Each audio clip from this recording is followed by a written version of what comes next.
Dans quel périmètre budgétaire vont se répartir les différents coûts?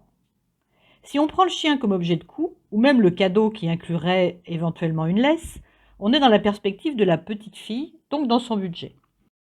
En revanche, si on prend l'entretien du chien comme objet de coût, il faudra inclure la perspective de mère grand et les différentes dépenses qui vont jalonner la vie du toutou.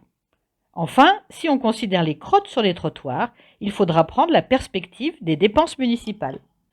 Maurice Allais, économiste et prix Nobel, utilisait la parabole du voyageur de commerce pour expliquer comment la notion de coût variait avec la perspective.